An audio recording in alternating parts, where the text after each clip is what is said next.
नमस्कार दोस्तों, जो हम आप सबके लिए कंसेप्ट सीरीज चला रहे हैं उसमें आज का एक नया अध्याय स्टार्ट करने वाले हैं। इस अध्याय का नाम है अल्टरनेटर। अल्टरनेटर को सिंक्रोनस जनरेटर भी हम लोग बोलते हैं।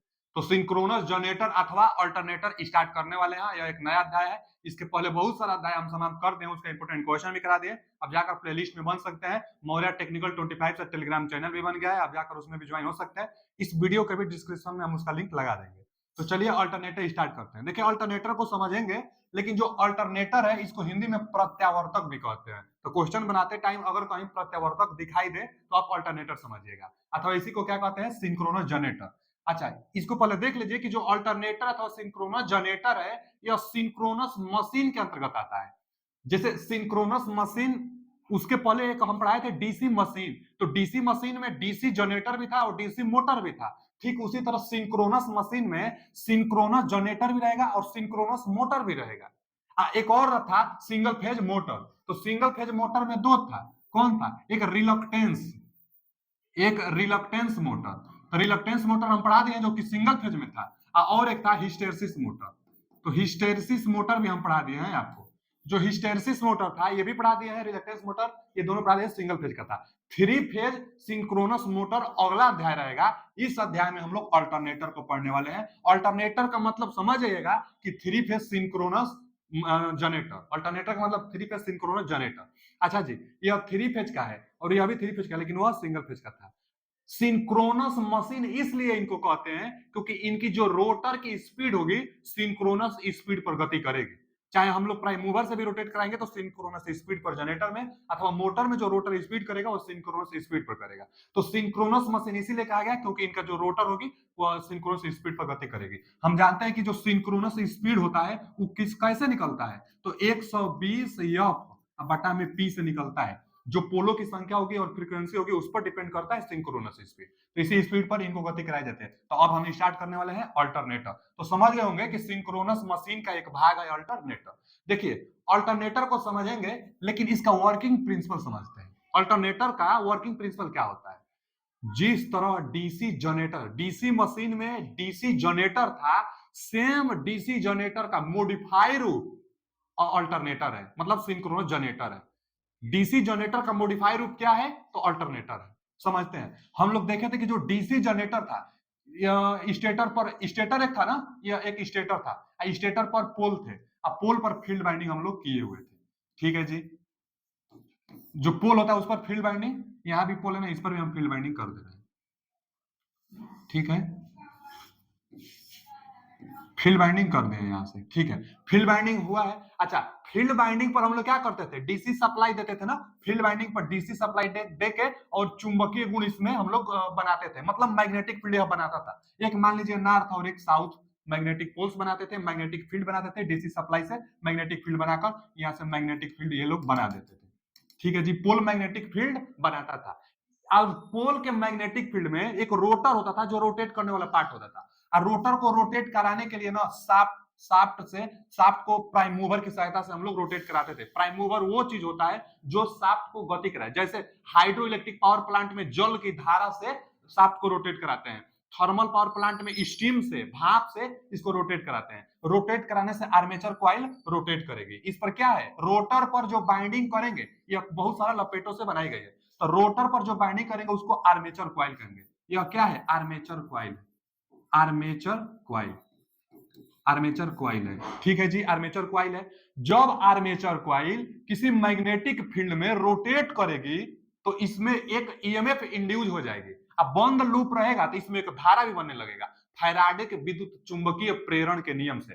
फैराडे का जो विद्युत चुंबकीय प्रेरण था कि N D phi upon D T, flux परिवर्तन की दर एक प्रेरित विद्युत वाहक उत्पन्न करता है। तो जब यह रोटेट करेगा तो इसमें फ्लक्स में परिवर्तन होगा, कभी ज्यादा कभी कम फ्लक्स। तो जब फ्लक्स में परिवर्तन इस कॉइल में हो रहा है तो इसमें एक इंड्यूस ईएमएफ बनेगा और बंद लूप है तो इसमें धारा बनेगा। यही धारा हम लोग लोड को दे देते थे। यही था जनरेटर, लेकिन डीसी जनरेटर था क्योंकि हम लोग को जो सप्लाई मिलता था यह डीसी सप्लाई मिलता था, इसलिए डीसी जनरेटर। अल्टरनेटर में एसी सप्लाई मिलता है। तो एसी कैसे मिलेगा? तो इसी को मॉडिफाई किया गया। देखिए, जो डीसी जनरेटर था आर्मेचर कॉइल से, रोटर पर जो आर्मेचर कॉइल थे उससे हम लोग को डीसी मिल रहा था, तो यह एक कम्यूटेटर लगा होता है। और जो यह कम्यूटेटर होता है ना, यही एसी को डीसी में बदल कर हमको भेजता है, क्योंकि रोटेटिंग पार्ट से इंड्यूज जो ईएमएफ होता है, इंड्यूज फ्लक्स होता है, चाहे इंड्यूज करंट जो होती है वो अल्टरनेटिंग नेचर की होती है। मतलब यहां पर भी जो इंड्यूज हो रहा था वो एसी उत्पन्न हो रहा था, लेकिन डीसी जनरेटर में कम्यूटेटर एसी को डीसी में बदल कर लोड को देता था। तो डीसी जनरेटर में डीसी सप्लाई आती थी, अब अल्टरनेटर में एसी चाहिए, तो एसी के लिए कम्यूटेटर हटा देंगे, कम्यूटेटर हटाकर स्लिप रिंग लगा देंगे, स्लिप रिंग एसी बनेगा, स्लिप रिंग से एसी हमको लोड में मिल जाएगी। लेकिन यह छोटी मशीनों में प्रक्रिया अपनाई जाती है, छोटी मशीनों में शाफ्ट पर स्लिप रिंग लगाकर और ले लेंगे, यही हो जाएगा अल्टरनेटर छोटी मशीनों के लिए। लेकिन जो पावर जनरेशन होती है वहां तो बड़ी बड़ी मशीनें लगी होती है, वहां पर हाई रेटिंग की मशीनें लगी होती है। तो हाई रेटिंग के अल्टरनेटर में क्या तरीका अपनाया जाता है कि बहुत ज्यादा बिजली वोल्टेज चाहिए, और जब ज्यादा वोल्टेज चाहिए तो टर्न की संख्या इसमें ज्यादा चाहिए आर्मेचर कॉइल पर। तो आर्मेचर कॉइल में टर्न की संख्या ज्यादा ना, और रोटर है, रोटर को रोटेट कराना है तभी बिजली मिलेगी, तो भारी हो जाएगा, ज्यादा टर्न बनाएंगे तो यह भारी हो जाएगा, और जब भारी हो जाएगा तो रोटेट कराने में समस्या होगी थोड़ी। पहला समस्या तो ये हुआ। दूसरा समस्या क्या होगा कि जो जो इस ये कम्यूटेटर पहले था, कम्यूटेटर और कार्बन ब्रूस की सहायता से लोड पर देते थे, तो इस पे जब यह रोटेट करता है ना तो हल्का सा स्पार्किंग की भी समस्या आती है। तो इस स्पार्किंग की समस्या बचने के लिए स्लिप रिंग लगाए थे हम लोग, यहाँ से ले रहे थे छोटे अल्टरनेटर में। अब बड़ा अल्टरनेटर रहेगा तो भी कुछ ना कुछ स्पार्किंग की समस्या रहेगी, इसलिए इस सिस्टम को ही हटा दी जाती है, इस सिस्टम को हटा दी जाती है। स्पार्किंग की समस्या हो रही है, अच्छा इसको रोटेट कराने में समस्या हो रही है, भारी यह डिवाइस हो जाएगा। अगर थ्री फेज की जब सप्लाई चाहिए हमको, छोटी मशीन में तो सिंगल फेज की सप्लाई चाहिए, लेकिन जब थ्री फेज की सप्लाई चाहिए तो तीन तीन स्लिप रिंग लगाना होगा, तो स्लिप रिंग महंगा मिलता है तो इसका कास्ट बढ़ेगा। तो एक तरीका अपनाया गया अल्टरनेटर में, एक तरीका अपनाया गया कि जो यह रोटर पर आर्मेचर बाइंडिंग है ना, आर्मेचर बाइंडिंग को स्टेटर पर रख दिया जाए, क्योंकि यह भारी बाइंडिंग है, बहुत ज्यादा टर्न लगेगी हाई रेटिंग की वोल्टेज बनाने के लिए। तो जो बहुत ज्यादा टर्न है इसको स्टेटर पर रख दिया जाए, आर्मेचर फील्ड को स्टेटर पर रख दिया जाए। स्टेटर में तो कम फील्ड होता है, फील्ड बाइंडिंग में कम टर्न होता है, क्योंकि बस मैग्नेटिक फील्ड बनाना है, तो इसको रोटर पर रख दिया जाए। तो अल्टरनेटर थ्री फेज जो अल्टरनेटर हम लोग पढ़ने वाले हैं, अल्टरनेटर में क्या किया गया कि जो स्टेटर था, स्टेटर पर हम लोग रखेंगे, स्टेटर पर देखिए हम क्या बताए हैं कि आर्मेचर बाइंडिंग ज्यादा होती है इसलिए स्टेटर पर रख देंगे। अब क्या फायदा होगा अभी हम बताने वाले, फायदा बहुत है। तो स्टेटर पर हम लोग आर्मेचर कॉइल रखेंगे, armature coil, armature coil stator पर रख देंगे। अब फील्ड और फील्ड जो बाइंडिंग होगी, आर्मेचर बाइंडिंग स्टेटर पर, यह क्या है स्टेटर है बाबू, यह क्या है स्टेटर, स्टेटर यह क्या है रोटर, यह क्या है जी तो रोटर है, रोटर। तो रोटर पर कौन सा बाइंडिंग रखेंगे, field binding, field binding, field binding रख देंगे रोटर पर। फायदा क्या हुआ, तो फील्ड बाइंडिंग हल्का होता है, और रोटर को हम लोग को प्राइम मूवर से रोटेट कराना है तो आसानी से रोटेट करा लेंगे। इसको डीसी सप्लाई देंगे एक्साइट करने के लिए, फील्ड मैग्नेटिक बनाने के लिए, तो डीसी सप्लाई तो दो ही, प्लस और माइनस, तो दो ही स्लिप रिंग लगेगा। फायदा हो गया ना, एक स्लिप रिंग बच गया, हल्का हो गया, रोटेट आसानी से करेगा, स्पार्किंग की समस्या भी दूर हो जाएगी, क्योंकि जिससे सप्लाई, जिससे लोड को हम लोग देंगे, सब लोड को जिससे जोड़ते हैं वो आर्मेचर कॉइल से जोड़ते हैं। आर्मेचर कॉइल तो हो गया स्टेटर पर, तो स्टेटर एक फिक्स है, स्टेटर स्टेशनरी पार्ट होता है, रोटर रोटेटिंग पार्ट होता है। तो स्टेटर स्टेशनरी पार्ट हो गया, तो इससे आप लोड को बिना स्लिप रिंग की सहायता से टर्मिनल बॉक्स से आप सप्लाई दे सकते हैं। तो स्पार्किंग की समस्या भी खत्म, क्योंकि commutator, carbon Bruce, slip ring ये सब की आवश्यकता ही नहीं है, स्टेटर पर आर्मेचर कॉइल हो जाने से स्टेशनरी है, सप्लाई आसानी से दे देंगे हम लोग। तो बहुत ज्यादा फायदा है। वर्किंग प्रिंसिपल क्या था, सेम डीसी जनरेटर ही था, इसमें भी रोटेट कराएंगे, बस अंतर यह है कि रोटर को रोटेट सिंक्रोनस स्पीड पर कराते हैं हम लोग, तभी सिंक्रोनस जनरेटर इसको हम लोग कहते हैं। अच्छा, जो इसको एक्साइट करते हैं ना, रोटर को, फील्ड बाइंडिंग को जब डीसी सप्लाई देकर इसके शाफ्ट पर, जो रोटर हो गया इसके शाफ्ट पर दो स्लिप रिंग लगाएंगे और डीसी सप्लाई दे देंगे, एक पॉजिटिव एक नेगेटिव डीसी सप्लाई एक्साइट करने के लिए, और जितना एक्साइट करेंगे उतना बिजली बनती जाएगी। अच्छा, इंसुलेशन की भी समस्या होती थी, तो इससे ये हुआ फायदा कि एक्साइटेशन आप बढ़ाते रहिए, एक्साइटेशन आप यदि इसका बढ़ाएंगे तो वोल्टेज बढ़ेगी, 11 केवी से 33 केवी तक इससे वोल्टेज हम लोग बना सकते हैं। और ट्रांसमिशन लाइन में 765 के भी भेजना है तो स्टेप अप ट्रांसफार्मर से और हाई वोल्टेज में करके आप भेज दीजिए। तो जनरेट करते हैं कितना तक, इसको रोटेट करा के एक्साइटेशन देकर रोटेट कराकर जो जनरेट करते हैं 11 केवी, 11 केवी, 11 केवी या 33 केवी, बस इतना ही तक बिजली जनरेट होती है। लेकिन भेजी जाती है 765 केवी, तो एक पावर ट्रांसफार्मर की सहायता से इसको स्टेप अप करके और भेज दी जाती है। ज्यादा वोल्टेज भेजने पर क्या होगा, ज्यादा ज्यादा वोल्टेज भेजने से लॉसेस कम होती है। तो ठीक है जी, यह भी एक फायदा हो गया कि जितना चाहे उतना कर लेंगे क्योंकि स्टेटर पे। इंसुलेशन, आर्मेचर बाइंडिंग की इंसुलेशन समस्या, कूलिंग करने में आसानी हो गई क्योंकि स्टेटर जो होता है रोटर के अपेक्षा थोड़ा बड़ा होता है, डिस्ट्रीब्यूटेड बाइंडिंग होती है, तो कूलिंग करना बाइंडिंग को आसानी होगी, तो आसानी से कूलिंग भी हो जाती है बाइंडिंग। बहुत ज्यादा फायदा है, हम फायदा आगे लिखे हैं कि क्या क्या फायदा है रखने से, आप देख लेंगे। और जो एक्साइट करेंगे यह 110 वोल्ट से 440 वोल्ट डीसी सप्लाई है ना, तो कितना वोल्टेज तक एक्साइट करेंगे इसको, तो 110 वोल्ट से 440 वोल्ट के बीच में इसको सप्लाई देकर एक्साइट कर लेंगे। तो देखिए ना, बहुत कम वोल्टेज है, 110 वोल्ट से 440 वोल्ट है, तो बहुत कम वोल्ट एक्साइट कर रहे हैं, तो इंसुलेशन का कूलिंग करना भी आसान, मतलब जो रोटर पार्ट है इसका कूलिंग करना भी आसान क्योंकि कम वोल्ट है। रोटेटिंग पार्ट का कूलिंग करना बहुत बहुत समस्या होता है, और यहाँ से रोटेटिंग पार्ट का कूलिंग करना आसान हो गया क्योंकि बहुत कम वोल्टेज है, तो बहुत ज्यादा फायदा है। अल्टरनेटर का वर्किंग प्रिंसिपल फैराडे का विद्युत चुंबकीय प्रेरण ही होता है, कोई भी जनरेटर होता है बिजली बनाने। अगला टॉपिक क्या है कि advantage of stationary armature and rotating field, मतलब जो यह एडवांटेज क्या है कि जो रोटेटिंग फील्ड हो गया और स्टेशनरी हो गया आर्मेचर बाइंडिंग, तो इसका एडवांटेज क्या है कि उल्टा हम करते हैं डीसी जनरेटर का। डीसी जनरेटर में तो आर्मेचर कॉइल रोटर पर था भाई, इसमें स्टेटर पर हो गया, तो क्या एडवांटेज है वही लिखे हैं कि एडवांटेज आप देखिए यहां से stationary armature, armature coil stationary हो गया, स्थिर हो गया, और रोटेटिंग फील्ड, और फील्ड जो बाइंडिंग हो गई वो रोटेटिंग हो गई, रोटर पर आ गई। तो इसका क्या फायदा है, पहला फायदा यह है कि भैया मोर पावर आउटपुट, आउटपुट ज्यादा मिलेगी, 11 केवी से 33 केवी तक आप जनरेट करा सकते हैं क्योंकि स्पार्किंग की समस्या भी कम, देखिए स्पार्किंग की समस्या समाप्त हो जाती है इस व्यवस्था से। आगे इफिशियंट कूलिंग, कूलिंग करना भी आसान है, रोटर रोटेटिंग पार्ट है तो कम वोल्टेज है तो आसानी से कूलिंग हो जाएगी, और स्टेटर जो स्टेटर होता है, स्टेटर बड़ा पार्ट है तो वो भी आसानी से कूलिंग हो जाएगा क्योंकि स्थिर रहता है, तो कूलिंग आसानी से हो जाएगी, तो कूलिंग करना भी आसान हो गया। और क्या है, बेटर इंसुलेशन, वही इंसुलेशन की समस्या आसान हो गई ना, इंसुलेशन क्योंकि हाई वोल्टेज स्टेटर पर चला गया, और उसको तो हम लोग खूब बड़ा भी बना सकते हैं क्योंकि वो स्थिर पार्ट है। फिर आगे ओनली 2 स्लिप रिंग, कोई बार पूछता है इसको, तो फायदा यह हुआ कि केवल 2 स्लिप रिंग की आवश्यकता होती है। पूछता है यह क्वेश्चन कि फील्ड बाइंडिंग को रोटर पर रखने का क्या फायदा है, तो यही फायदा है कि केवल 2 स्लिप रिंग की आवश्यकता होती है क्योंकि डीसी सप्लाई केवल प्लस और माइनस से होती है, इसलिए 2 स्लिप रिंग की आवश्यकता, और कास्ट भी मिनिमम हो जाएगा इससे क्योंकि स्लिप रिंग घट गया तो कास्ट मिनिमम होना ही है, लॉसेस कम हो गया, आउटपुट ज्यादा हो गया, तो सब कुछ कास्ट मतलब बचत होगी, तो कास्ट मिनिमम हो गया, और स्पार्किंग समाप्त हो जाती है इस व्यवस्था से, उसको रख लेने से। तो आप समझते हैं। फिर आगे कि पार्ट ऑफ अल्टरनेटर, जो अल्टरनेटर अथवा 3 फेज सिंक्रोनस जनरेटर पढ़ रहे हैं, जो एसी सप्लाई आपको दे रही है अल्टरनेटिंग में, तो इसका क्या क्या पार्ट होता है, तो सेम वही पार्ट, हर एक मशीन का जो 2 पार्ट फिक्स होता है, एक स्टेटर और एक रोटर, तो एक स्टेटर और एक रोटर। स्टेटर सेम वैसा ही है डीसी जनरेटर जैसा, मतलब क्या लेमिनेटेड होता है एडी करंट को कम करने के लिए, सिलिकॉन मटेरियल मिलाई जाती है हिस्टेरिसिस लॉसेस को कम करने के लिए, फिर सिलिकॉन स्टील का यह बनाया जाता है, लेमिनेटेड होता ही है, तो सेम वही है। इससे जो इंपोर्टेंट पॉइंट है आगे अभी बताएंगे। और जो रोटर है, इसका भी रोटर 2 प्रकार से होता है, जैसे इसके पहले वाला जो अध्याय हम पढ़ाए थे 3 फेज इंडक्शन मोटर, तो 3 फेज इंडक्शन मोटर में भी रोटर दो प्रकार का था। कौन कौन था, एक स्क्वायरल केज था जिस पर कोई बाइंडिंग नहीं होती है, और एक स्लिप रिंग था जिस पर बाइंडिंग होती है स्टार में। तो स्लिप रिंग था जो जिस पर अलग से रेजिस्टेंस जोड़ने की व्यवस्था थी, और एक स्क्वायरल केज था।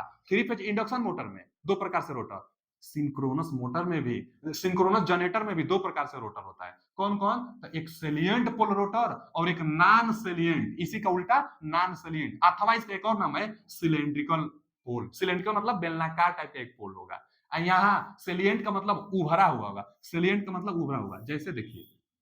और इसमें जब सेलिएंट पोल होगा ना, तो इसमें पोलों की संख्या तो ज्यादा होती है, अभी तो हम 4 दिखाए ना, 4 से भी ज्यादा होती है।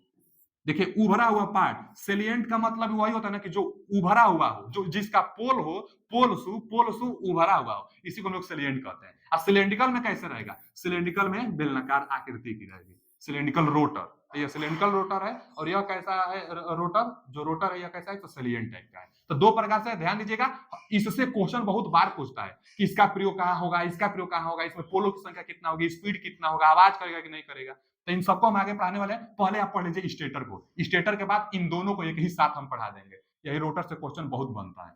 तो आइए स्टेटर को, स्टेटर क्या है बाबू, तो देखिए स्टेटर हम बताए ना, स्टेटर यह वाला जो पार्ट है स्थिर पार्ट है स्टेटर, और यह क्या है रोटर। तो अच्छा, अगर अगर और देखा जाए ना बाबू, तो ये वाला ये पूरा ये समझ लीजिए ना, ये स्टेटर का पार्ट है, रोटर इसके बीच में होगा, यहाँ पर रोटर होगा, ये क्या है स्टेटर। अच्छा जी, जो स्टेटर है लेमिनेटेड कोर से बनाई जाती है। लेमिनेटेड कोर किसका बना होता है, तो सिलिकॉन, देखिए सिलिकॉन स्टील का बना होता है, लेमिनेटेड सिलिकॉन स्टील का। लेमिनेटेड एडी करंट को कम करने के लिए तो पूछता है कि स्टेटर कैसा बना होता है, तो लेमिनेटेड होता है, वो भी सिलिकॉन स्टील का होता है। ठीक है जी, स्टेटर सिलिकॉन स्टील का।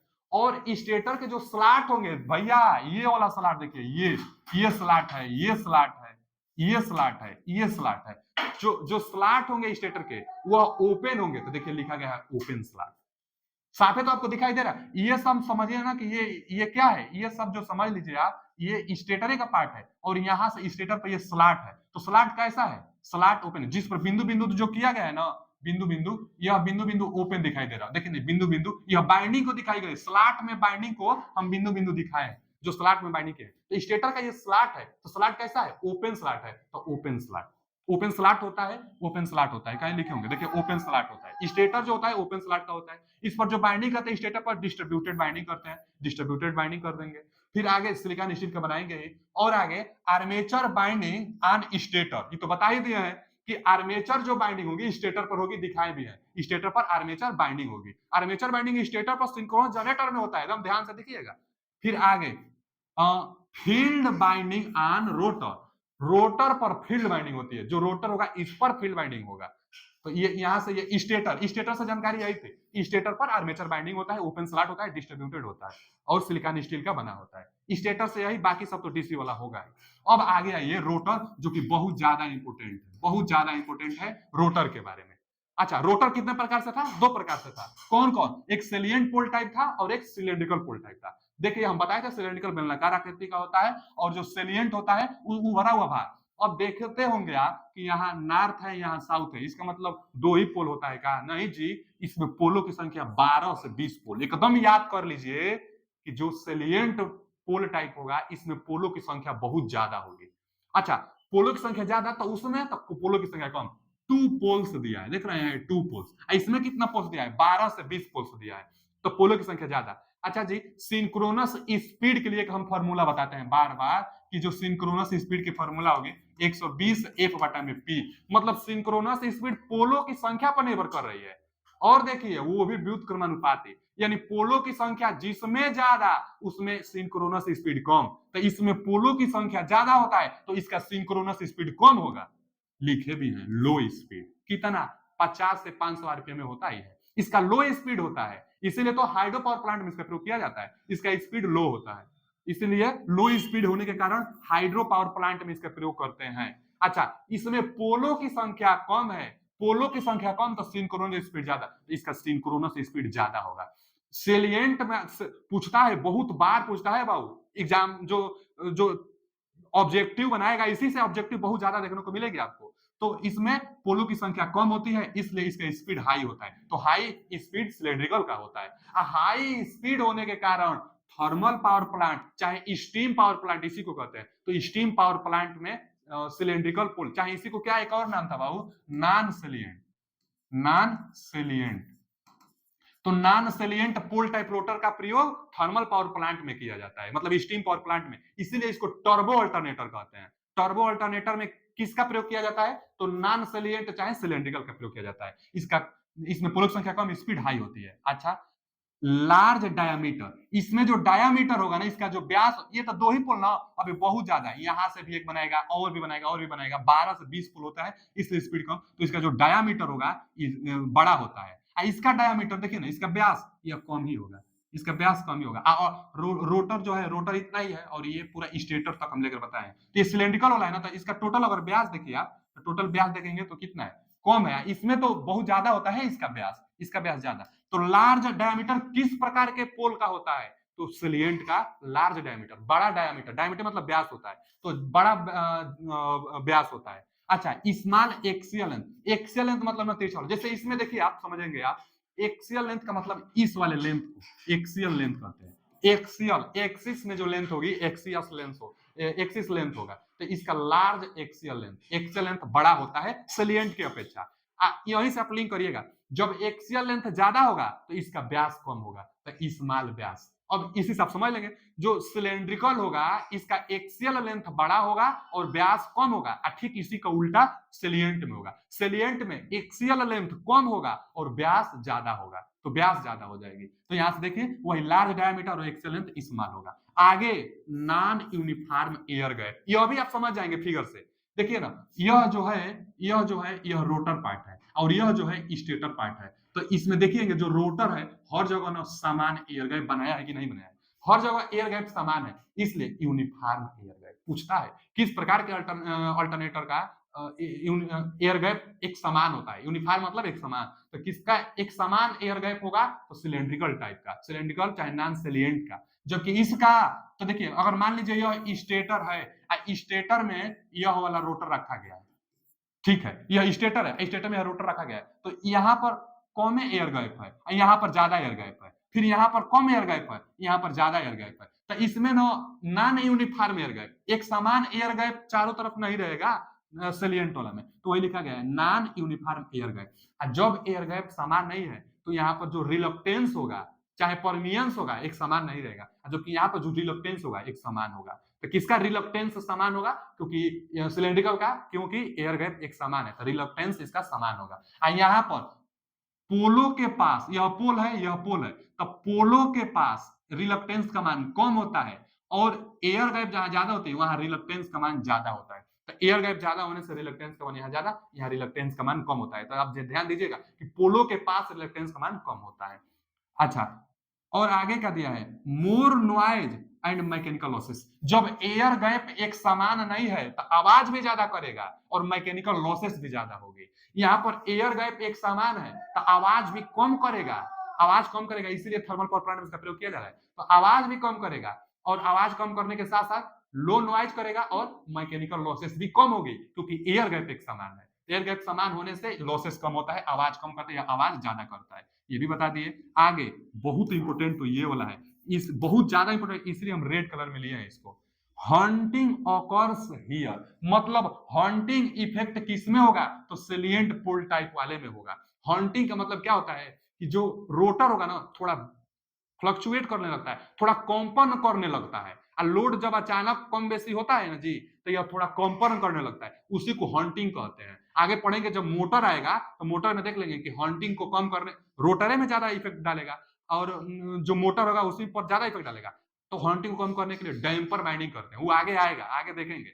लेकिन यहाँ हंटिंग ऑकर्स किसमें होगा, तो जो भैया जो सेलिएंट पोल टाइप होता है उसमें हंटिंग, इसमें निग्लेजिबल हंटिंग, माने इसमें हंटिंग इफेक्ट घटना नहीं देखते। तो क्वेश्चन पूछता है कि हंटिंग इफेक्ट किस प्रकार के रोटर पर देखने को मिलता है, तो सेलिएंट टाइप पर, सेलिएंट टाइप पर हंटिंग इफेक्ट देखने को मिलता है। आगे कॉन्सेंट्रेटेड बाइंडिंग, हाँ कॉन्सेंट्रेटेड बाइंडिंग होगा। कॉन्सेंट्रेटेड बाइंडिंग का मतलब क्या होगा कि इस पर आप बाइंडिंग करेंगे, इस पर आप बाइंडिंग करेंगे तो देखिए कैसे बाइंडिंग करेंगे, मतलब यहां से और यहां से, मतलब कॉन्सेंट्रेटेड बाइंडिंग का मतलब वो होना कि जहां बाइंडिंग करें वहीं पर सारा टर्न लपेट देंगे। और डिस्ट्रीब्यूटेड बाइंडिंग का मतलब ना कि वहीं पर सारा टर्न नहीं रहेगा, आगे डिस्ट्रीब्यूट भी रहेगा। जैसे जो स्टेटर था, तो स्टेटर में जो बाइंडिंग होती है कुछ इस स्लॉट में कुछ अगले स्लॉट में, फिर इस स्लॉट में कुछ अगले स्लॉट में। डिस्ट्रीब्यूटेड बाइंडिंग होती है तो अलग अलग स्लॉट में वायर ली जाती है, जबकि कॉन्सेंट्रेटेड जो बाइंडिंग होगी ना वो एक ही स्लॉट में पूरा बाइंडिंग कर दी जाती है, एक ही स्लॉट में पूरा बाइंडिंग, तो इसको कॉन्सेंट्रेटेड बाइंडिंग। तो जो जो सेलिएंट है, सेलिएंट में कॉन्सेंट्रेटेड बाइंडिंग होती है। जैसे सीलिंग फैन होता है, सीलिंग फैन में जो स्लॉट होती है उसी में सब बाइंडिंग कर देते हैं, एक ही स्लॉट में सब बाइंडिंग, फिर अगला स्लॉट में ज्यादा टर्न, फिर अगला स्लॉट में टर्न, माने कूलिंग करना भी कठिन होता है किसका, तो जो कॉन्सेंट्रेटेड होता है उसका। कॉन्सेंट्रेटेड बाइंडिंग इसमें होगा क्योंकि एक एक जो सेलिएंट टाइप होता है इसी में ज्यादा टर्न एक ही साथ एक ही जगह लपेट दी जाती है, इसी को कॉन्सेंट्रेटेड बाइंडिंग कहते हैं। जबकि इसमें डिस्ट्रीब्यूटेड बाइंडिंग होगा क्योंकि यह सिलेंड्रिकल आकृति का है ना, तो इसमें क्या होगा डिस्ट्रीब्यूट करने के लिए होगा। तो पूछता है डिस्ट्रीब्यूटेड बाइंडिंग नॉन सेलिएंट चाहे सिलेंड्रिकल में, कंसंट्रेटेड बाइंडिंग तो सेलिएंट वाला में।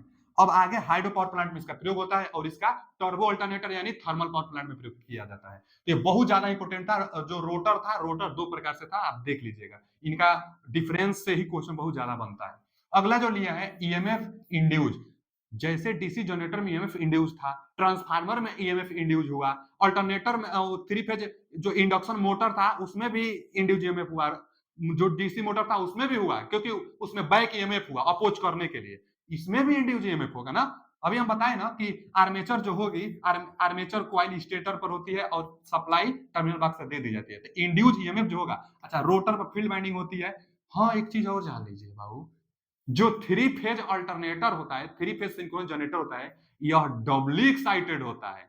क्यों डबली एक्साइटेड? डबली एक्साइटेड इसलिए क्योंकि सप्लाई की बात तो आर्मेचर में, आर्मेचर जो क्वाइल है वहां पर भी सप्लाई मिल रही है, और जो रोटर है रोटर पर भी सप्लाई दी जा रही है, तो दोनों बाइंडिंग में सप्लाई जहां होती है उसको डबली एक्साइटेड कहते हैं। तो यही एक अब तक पहला हम लोग को डिवाइस मिला जो डबली एक्साइटेड है। और डबली एक्साइटेड दो ही चीज होता ही है, एक अल्टरनेटर और एक मोटर, मतलब सिंक्रोनस जनरेटर और सिंक्रोनस मोटर। अल्टरनेटर को क्या कहते हैं? अल्टरनेटर को सिंक्रोनस जनरेटर कहते हैं। तो अल्टरनेटर और एक सिंक्रोनस मोटर, यानी सिंक्रोनस मशीन डबली एक्साइटेड होती है सिंगल फेज को छोड़कर, सिंगल फेज डबली एक्साइटेड नहीं होता है, यह डबली एक्साइटेड होता है। तो आर्मेचर से सप्लाई लेते हैं, रोटर सप्लाई देते हैं, इसलिए डबली एक्साइटेड था। तो जो आर्मेचर पर इंड्यूस ईएमएफ मिलेगा, जो लोड को आप देंगे, उसका वोल्टेज कितना होगा?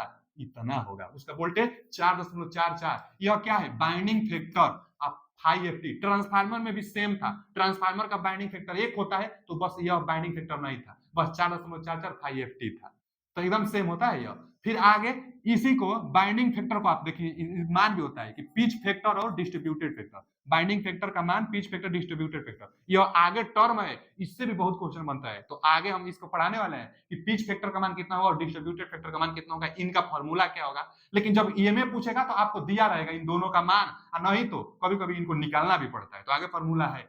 तो ये भी फॉर्मूला आप ध्यान दीजिएगा, ये भी फॉर्मूला ध्यान दे दीजिएगा, पिच फैक्टर और डिस्ट्रीब्यूटेड फैक्टर ट्रिक लगवाने के लिए आता है कि अल्टरनेटर का इंड्यूस ईएमएफ के लिए फॉर्मूला कौन सा है, तो आप देख लेंगे ये दोनों इसको एक देगा।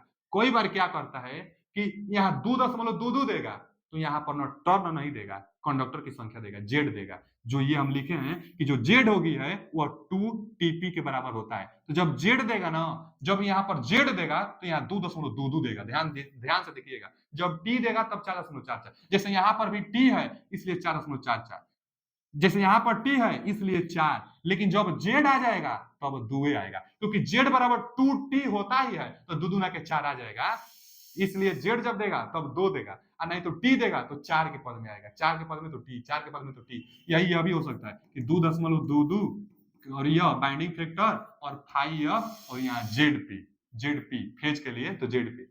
अब 2t रखेंगे तो फिर 4.4t आ जाएगा। तो ये भी देखते रहिएगा आप, कंडक्टर की संख्या जेड है, टी फेज में टर्नों की संख्या है।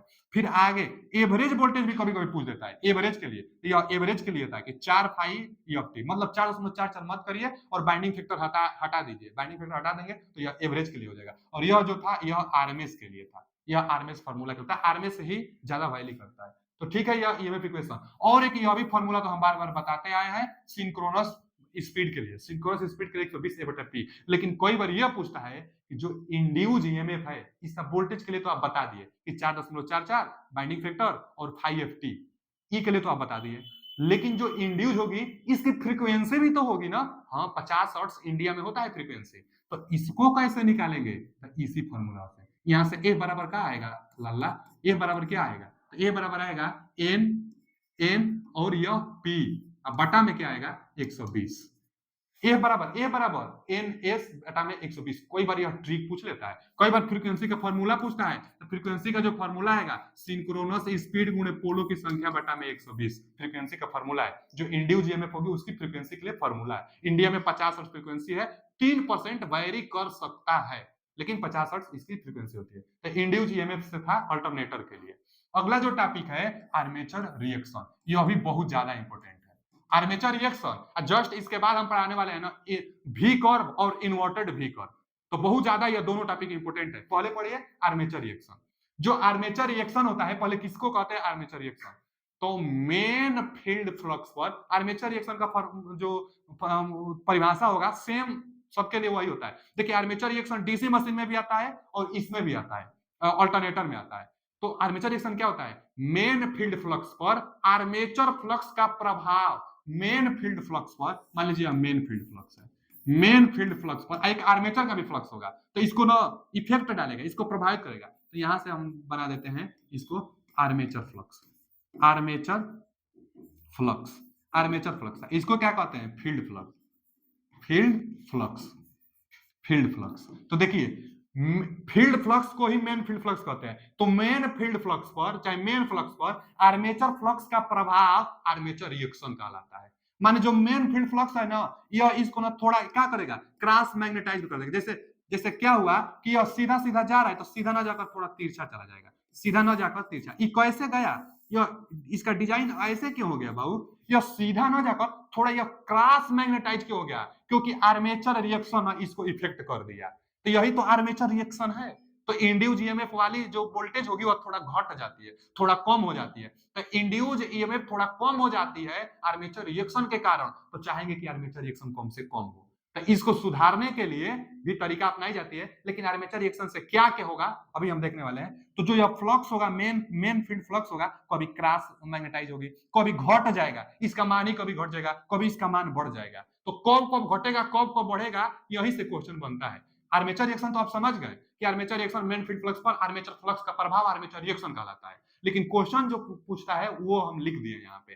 पहले तो क्वेश्चन ये पूछता है कि नो लोड पर आर्मेचर रिएक्शन कितना होता है, तो निगलेक्ट, नो लोड पर आर्मेचर रिएक्शन नहीं देखा जाता है। तो हम वही लिखें कि armature reaction can be neglected at no load, no load पर निगलेक्ट कर दी जाती है आर्मेचर रिएक्शन को, मतलब नो लोड पर आर्मेचर रिएक्शन नहीं देखा जाता है।